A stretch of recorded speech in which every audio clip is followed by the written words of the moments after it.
Muy bien, ya estamos en comunicación con Ignacio Montes de Oca. En Twitter es @NachoMDeo. Lo nombro porque tiene una cuenta muy seguida por muchos seguidores.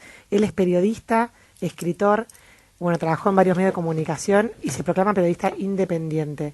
Es un placer y un honor para mí darte la bienvenida, Nacho, a Citas de Radio. Mi nombre es Elisa Peirano. ¿Cómo estás? ¿Qué tal, Elisa? Gracias por el llamado, un gusto para mí.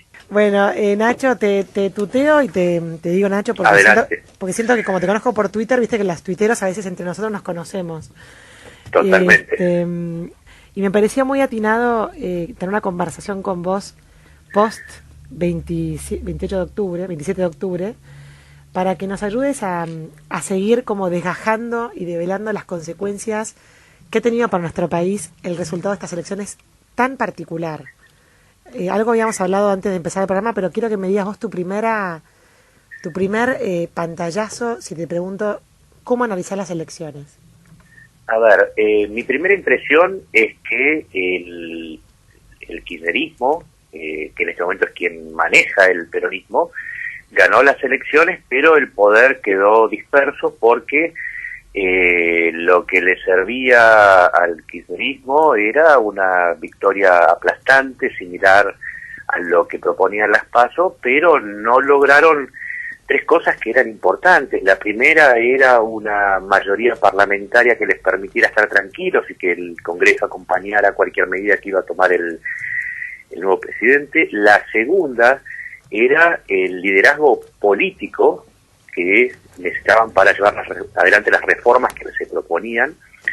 Y el tercero, que me parece más importante, es que la sociedad se movió políticamente y demostró que los partidos tradicionales ya no convocan mayorías suficientes como para reclamar un protagonismo hegemónico dentro del escenario nacional. Y en lo que tiene que ver, y ya en un hilado más fino, creo que vienen muchos conflictos políticos dentro del partido que va a ser gobierno y dentro de las provincias, porque muchas veces pensamos al país como Buenos Aires y el conurbano, pero de lo que se avecina es un conflicto muy grande entre, nuevamente, unitarios y federales. Ajá, aquella vieja disputa. Una vieja disputa que nunca se terminó y que, si uno analiza el resultado, se da cuenta que el peronismo va dividido en dos, o en tres, mejor dicho. Por un lado tenemos al kirchnerismo, por el otro lado tenemos a los gobernadores, y por otro lado tenemos un peronismo disidente que es la Baña, que no tuvo un desempeño tan malo, pese a lo que dicen, que se conforma como una tercera fuerza dentro del peronismo. Pero el kirchnerismo necesita ahora demostrar dentro de la provincia de Buenos Aires, que es su distrito principal, en donde ganó Axel Kicillof por una diferencia importante, tiene que demostrar si es válido su proyecto político. Y esto tiene que ser financiado, y esto tiene que ser apoyado. Y esto es la propuesta que lleva adelante Cristina Kirchner, que se contrapone con las necesidades de Alberto Fernández, cuyo peso principal dentro de la coalición de gobierno son los gobernadores y el viejo peronismo. Esa disputa va a ser clave para definir no solamente la política, sino también la economía de lo que se viene en los próximos 4 años. Bien, Nacho, vuelvo sobre lo que dijiste, que el kirchnerismo que maneja el peronismo en este momento. Claramente con mucha habilidad se han logrado juntar, digamos, el peronismo en los pedazos que han quedado después de las pasadas elecciones legislativas, y eso todo junto, ¿no? Fue lo que logró hacerle frente al gobierno de Cambiemos, que de todas maneras estas elecciones han logrado, digamos, equilibrar bastante las fuerzas opositoras con el oficialismo, ¿no? Sí. Ahora, dentro de ese frente de todos, hay gente que ha despotricado contra sí mismos, digamos, ¿no? Hay un video de una boleta que se están diciendo cosas entre ellos, y el gatopardismo ha vencido nuevamente y han logrado ir todos juntos en la misma boleta. ¿Cuánto de esta aparente frente de todos te parece que va a consolidarse en va a ser un nuevo partido político de alguna manera, o va a ser más de lo mismo medio rejuntado? A ver, la alianza que llega al gobierno se reunió por una cuestión de poder, no por una cuestión de coincidencias de programas. Sí. Vamos a lo que nos importa a todos, el precio del pan, si se quiere, o los impuestos. Sí. Si se va a hacer un gobierno parecido al del kirchnerismo, se va a necesitar mucha masa monetaria destinada al populismo. Claro. Si se quiere hacer, yo estaba leyendo un viejo libro de Alberto Fernández para tratar de entender qué es lo que se viene. Alberto Fernández es más proclive a efectuar un ajuste en los primeros 2 años para poder ganar las legislativas y poder estar tranquilos en los 2 segundos años. Un ajuste que en realidad se contrapone con todo lo que va pidiendo el ala kirchnerista. Por eso digo, los conflictos dentro del gobierno nos van a impactar en el día a día. ¿Por qué? Porque si, por ejemplo, van a querer sostener el Estado gigantesco que tenemos, más los subsidios, más sumarle subsidios a la energía, al agua, a todo lo que es común en el kirchnerismo, eso tiene que financiarse. Es decir, para sostener el sueño de un regreso del kirchnerismo hay que financiarlo. Para financiar eso sabemos que tenemos cortados todos los ingresos externos. Sabemos que en materia productiva, si se emite mucho, que es la idea del populismo siempre, va a haber inflación. Y si hay inflación, se licúan todo lo que son salarios más funcionamiento de pymes, que encima de todo esto, si entramos en un default, el dólar se va a ir al diablo. Con lo cual tenemos un cóctel perfecto para el desastre. Sumando eso, por ahí es como tirado todo así en conjunto, suena medio críptico. Digámoslo así, no hay dinero. Y se tiene que decidir dónde va a ir ese dinero. Si se va a ajustar ajustando el Estado, entonces vamos a tener un gobierno que no va a ser agradable al kirchnerismo. Va a ser agradable a Alberto Fernández. Si se va a buscar la popularidad y tratar de neutralizar ese 40% de Macri, entonces vamos a tener una hiperinflación en breve. Si se quiere seguir el programa de no vamos a pagar a expensas del bienestar de nuestro pueblo, que es lo que proponía Máximo Kirchner, hoy referente junto con Cristina, su madre, entonces lo que tenemos en vistas es un default. ¿Con esto qué quiero decir? Que el principal conflicto que tiene el gobierno son dos. Uno, interno entre el kirchnerismo y el peronismo clásico, a ver qué es lo que se hace. El peronismo clásico es mucho más pragmático, es capaz de privatizar y mañana nacionalizar. El kirchnerismo propone volver a la década de Néstor y Cristina, pero las dos visiones son absolutamente incompatibles. Una conduce a la hiperinflación, la otra conduce al ajuste. Cualquiera de las dos opciones tiene impacto sobre nuestro bienestar, porque o tenemos hiperinflación o tenemos baja de la actividad. Entonces, haciendo un análisis de todo esto, le sumamos que la provincia de Buenos Aires va a empezar a pedir fondos, ¿sí? Lo va a pedir, pero no para toda la provincia, lo va a pedir para el conurbano, para sostener los bastiones. Vamos a tener una pelea con los gobernadores que van a pedir su parte, porque vamos a ponerlo en claro, el dinero está, pero no es infinito.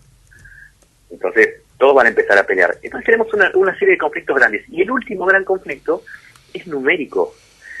El kirchnerismo hoy representa entre el 30 y el 35%.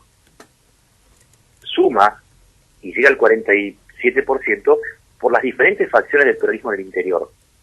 La realidad es que la mayor fuerza política hoy coherente está en la oposición. Y entonces también tienen que ir a seducir ese 40% para lograr algún tipo de plafón electoral que les dé algún tipo de supervivencia a futuro, o por lo menos que les dé la tranquilidad como para ejecutar las reformas que quieren. Es un problema. O sea, el escenario que se viene de mucha disputa política entre diferentes facciones del peronismo y entre Buenos Aires y el interior, a ver en qué distrito se pone el dinero. Ahora, claramente van a tener que desarrollar una nueva forma de gobernar, porque gobernar con mayoría en ambas cámaras, como había gobernado el kirchnerismo anteriormente, gracias a Dios parecemos que fuimos creciendo como república, como democracia. Hay una alternancia, una oposición de poderes que va a hacer que sea mucho más difícil llegar a ser sin acuerdos. ¿Cuánto hay? Recordemos el pacto con Irán. En el pacto con Irán lo sacaron en 10 minutos. Sí. Cuando salta el escándalo de que era un pacto secreto, le dicen al Congreso, Escribanía, me aprueban esto, y lo aprueban en 10 minutos. Sí. Esto ya no lo pueden hacer. Exacto. Y todo lo que tiene que ver con impuestos y con financiamiento exterior tiene que pasar por el Congreso. Exacto. Es decir, los principales problemas tienen que pasar por el Congreso, que no lo dominan y están obligados a gobernar con la otra mayoría que es el macrismo. Exacto.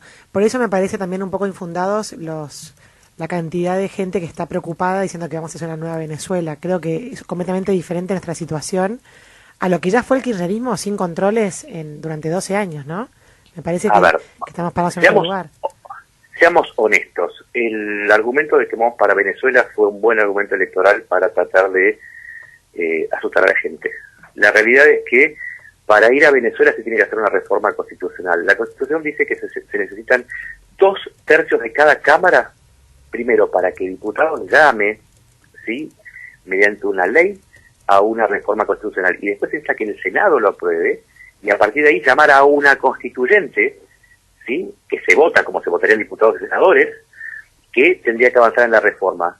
Hoy, el día de hoy, el kirchnerismo y sus aliados no llegan al 50%, o sea que en una eventual reforma constitucional no tendrían la mayoría, con lo cual no podrían imponer un modelo de Estado como ellos querrían. O sea, Claro. alejémonos del riesgo. Me parece que el modelo más parecido es el México de López Obrador, en donde López Obrador hace lo imposible, pese a los problemas que tiene para aprobar sus reformas, para imponer un populismo, y es frenado permanentemente por un Congreso en donde no tiene mayoría. Buenísimo. Ignacio, ¿y cómo evaluarías la gestión de Macri estos 4 años?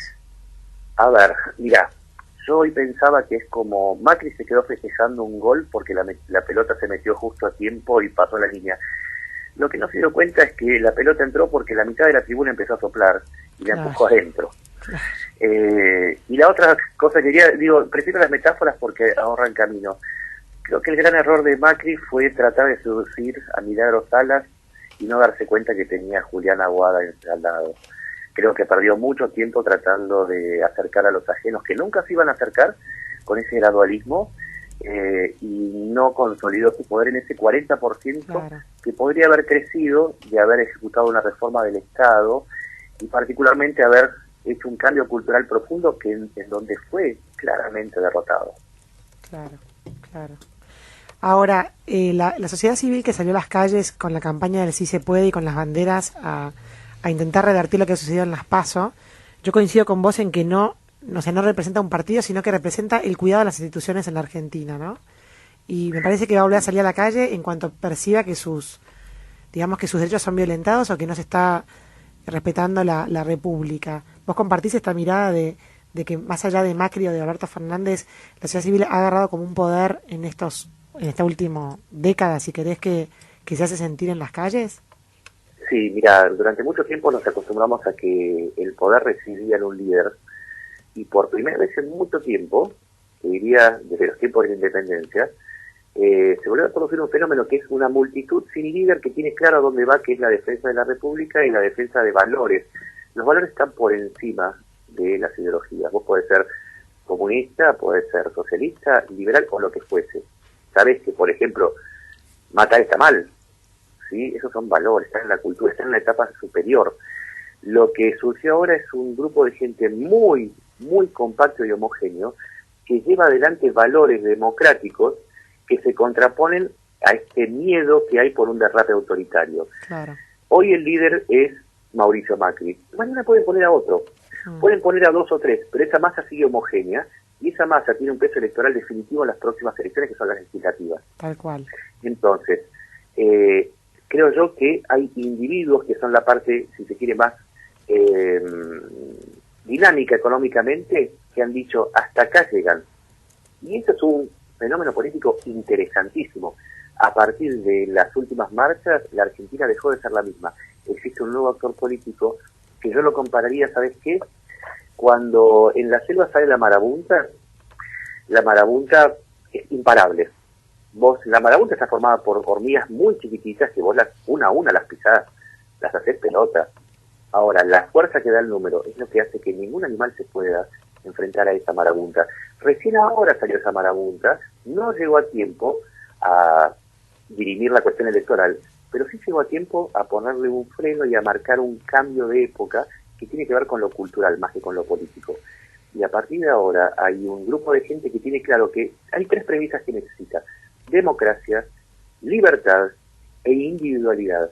Lo que digo es, y me animo a decirlo, es que hay un regreso del viejo liberalismo que tiene por centro al individuo, y que se contrapone a las viejas estructuras de los partidos en donde el sujeto es parte de un colectivo y obedece. Ahora empezaron a ser el individuo. Me encanta lo que está pasando porque, más allá de que creo en las ideas liberales, desde que estudié a San Martín y Belgrano, creo que es un cambio interesante en la política y es un cambio que recién empieza y que va a ser muy divertido ver cómo evoluciona. La última, Nacho, ¿qué está pasando con el periodismo en nuestro país? El periodismo creo que ha caído en un pozo, nos hemos convertido en una manga de hijos de pauta. Estamos aterrorizados por la economía y hemos olvidado hacer periodismo. Estamos aterrorizados por también cuestiones de políticas y nos hemos olvidado hacer periodismo, hemos sido partidarios y sabes que yo me hago cargo de mi parte. Pero lo que no me voy a hacer cargo es de haber apoyado proyectos políticos por dinero.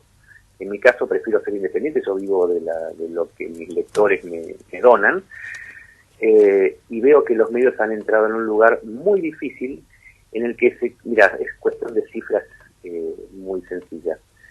El 40% de la población hoy no tiene medios que los representen. Hablamos de los grandes medios.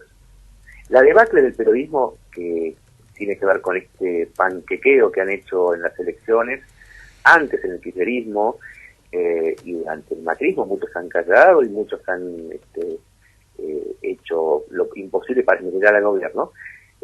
Creo que ese olvidarse que en el fondo somos nada más que un agente de relevo de la información y que nos debemos a la sociedad, creo que lo vamos a pagar muy caro y nos va a llevar por lo menos una década de revertir el desprestigio que ganamos y lo tenemos bien ganado. Bueno, muy honesta y muy dura tu autocrítica. Mira, yo lo único que digo de todo esto es que los cambios vienen bien siempre. No hay que tenerles miedo. Nosotros los periodistas tenemos que hacer una autocrítica fuerte. Y seguramente si la hacemos bien vamos a salir fortalecidos. Y si no, muchos nos tendremos que dedicar a otra cosa. Espectacular. Muchas gracias, Nacho, por esta conversación con Citas de Radio. Muy interesante. Bueno, muchas gracias por el llamado. Un abrazo para todos. Quedamos en contacto. Adiós. Bueno, y así pasaba este periodista, analista político, Nacho Montes de Oca. Me consta que es independiente, tiene, si uno mira su cuenta de Twitter, @NachoMDO,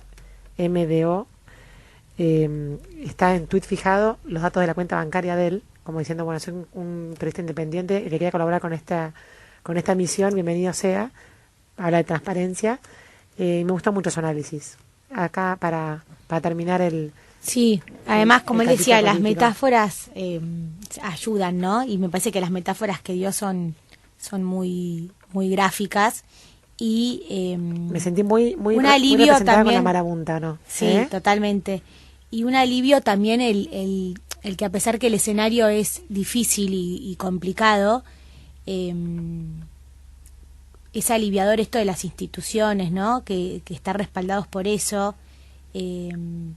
No sé, es como diferentes instancias que hay que pasar, que uno siente más parte de las decisiones que se toman, ¿no? Me parece que está bueno ese control y que es una garantía y una seguridad saber que eso está. Fue un aprendizaje para nosotros, tal cual.